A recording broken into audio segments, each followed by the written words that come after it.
Every year, thousands of people buy a BMW they end up regretting.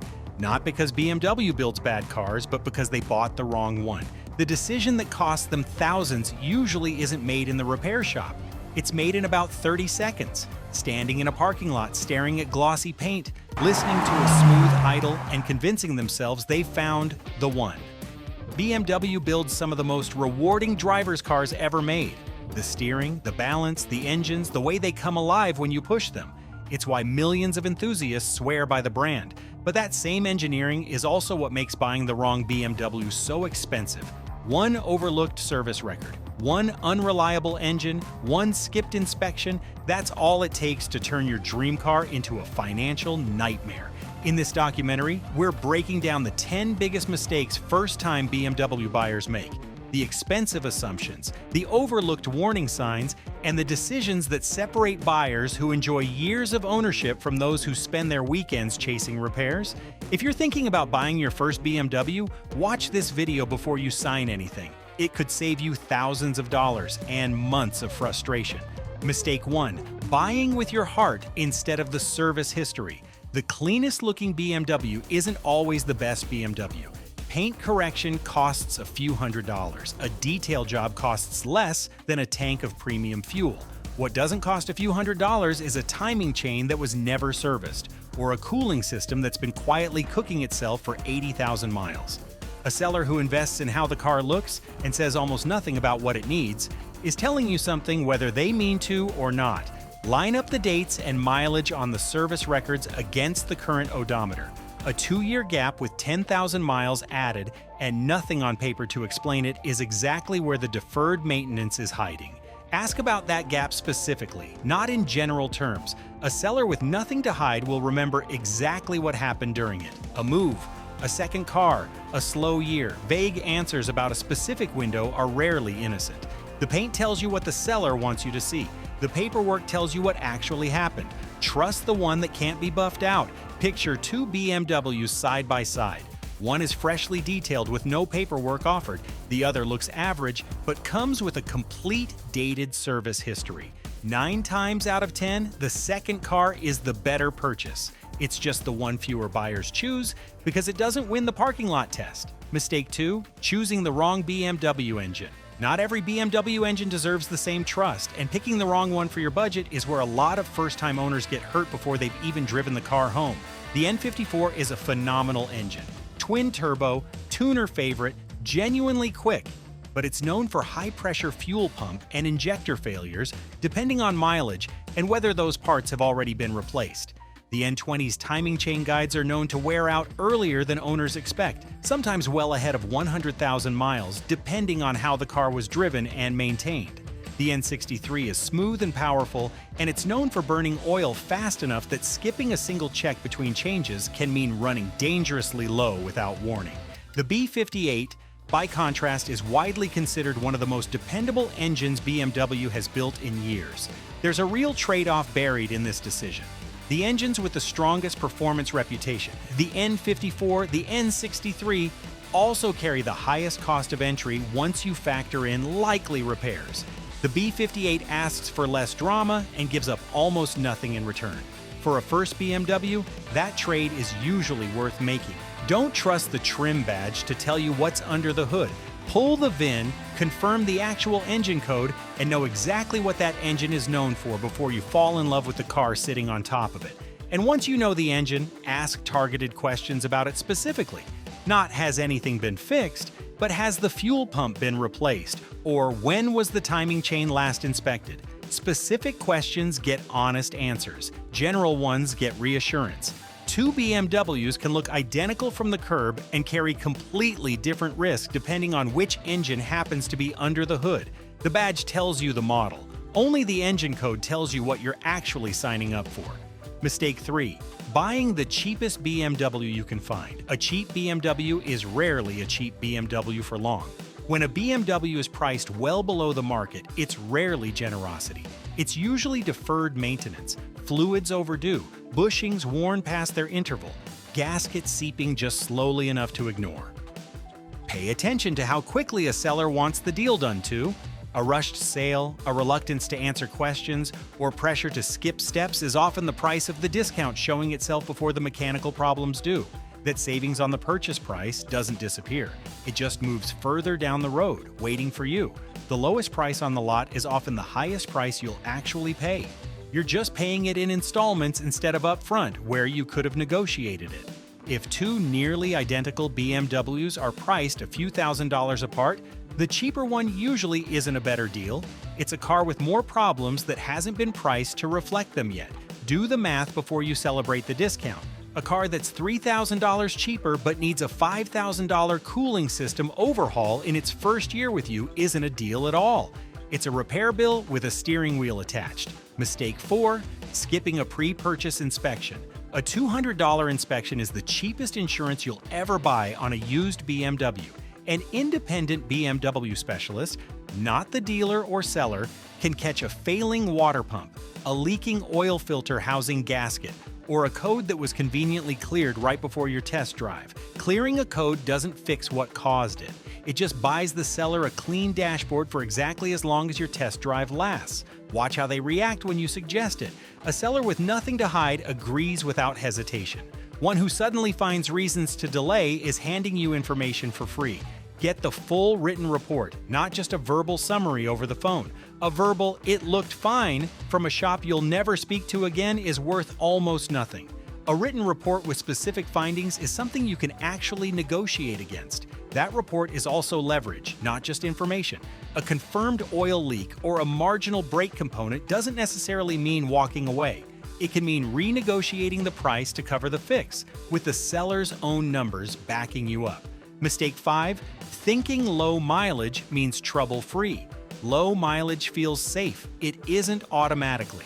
A BMW that sat for years between short trips can be in worse shape than one driven regularly and maintained on schedule.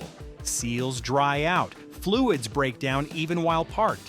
Rubber ages on a calendar, not an odometer. If you have to choose between low mileage with no paperwork and higher mileage with a documented history, take the documented history every time. A car that's been sitting will often idle rough or hesitate on acceleration the first few minutes. A small tell that the fluids have been still for longer than they should have been. Ask how the car was actually driven, not just how far.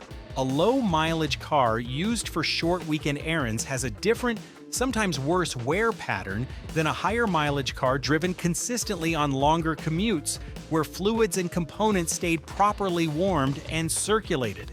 Two cars can share the exact same odometer reading and tell completely different stories. One was driven to work and back every day and serviced on schedule.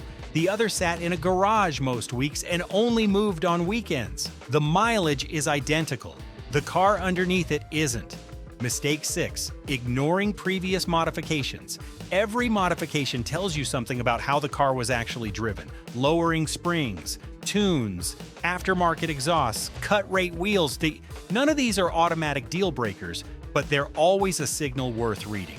A coded ECU is the biggest red flag here because it means you have no reliable way of knowing what that engine has actually experienced, how much boost, for how long, or whether the seller even remembers. Ask directly what's been changed and why.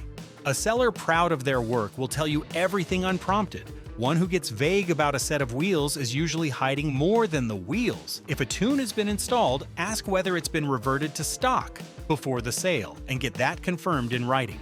A car sold back to stock with no proof is still a tuned car as far as your warranty and your engine's history are concerned. Look past the modifications themselves and check what they usually leave behind. Uneven tire wear, worn brake components, or a suspension that feels tighter than stock. Those are the marks a modification leaves on the rest of the car, whether or not the part itself is still installed. Mistake 7, choosing the wrong BMW for your budget. The price on the windshield is the smallest number in BMW ownership. Performance insurance runs higher. Staggered tires wear faster and can't be rotated to even out. Brake jobs routinely cost more than an entire service visit on a mainstream car. Buy the BMW you can afford to drive and maintain, not just the one you can barely afford to purchase. That gap is where most first-time owners get into trouble. Get an actual insurance quote before you commit. not an estimate from memory. The difference between what you expect to pay and what a performance trim actually costs to insure can be enough to change which BMW makes sense for you in the first place. Add up a real first-year number: SOATs, purchase price, insurance, a set of tires, a brake job, and fuel before you decide what you can afford. The car that fits your budget on paper and the car that fits your budget in practice are sometimes two different cars entirely. Mistake 8, not researching common problems for that specific model. Every BMW model has a personality, and part of that personality is a known list of things that tend to go wrong on it specifically. The N20's timing chain guides, plastic cooling system components across several platforms, and valve cover leaks on certain engines are common enough to be considered routine, as long as they've actually been addressed. Oil filter housing gasket leaks show up so consistently on specific models that mechanics expect to find one before they've even opened the hood. 5 minutes researching your exact model and engine, not just BMW problems in general, tells you more than any test drive ever could. Bring that research to the inspection. Instead of a generic check everything, ask the mechanic to specifically look at the 2 or 3 known weak points for that exact model. A targeted inspection catches more than a general one in less time. When the same specific problem shows up across dozens of unrelated owner posts for your exact model, that's not bad luck repeating itself. That's a known weak point, and it deserves to be checked before you buy, not diagnosed after. Mistake 9, underestimating preventive maintenance.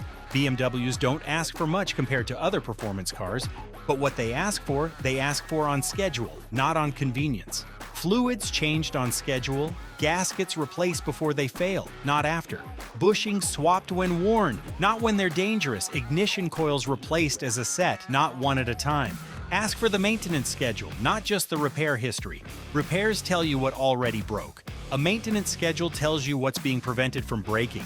And that's the difference between a car that keeps surprising you and one that doesn't. Build a modest annual maintenance reserve into your budget from day one, separate from the purchase price. Owners who plan for this treat a scheduled service as routine. Owners who don't treat every service as an emergency. The highest mileage BMWs still running strong almost always share one thing: an owner who treated maintenance as scheduled, not optional. The lowest mileage cars in the worst shape almost always share the opposite. Mistake 10, buying without a backup repair fund. The most common first-time BMW mistake isn't mechanical, it's financial, and it happens before the car even leaves the lot.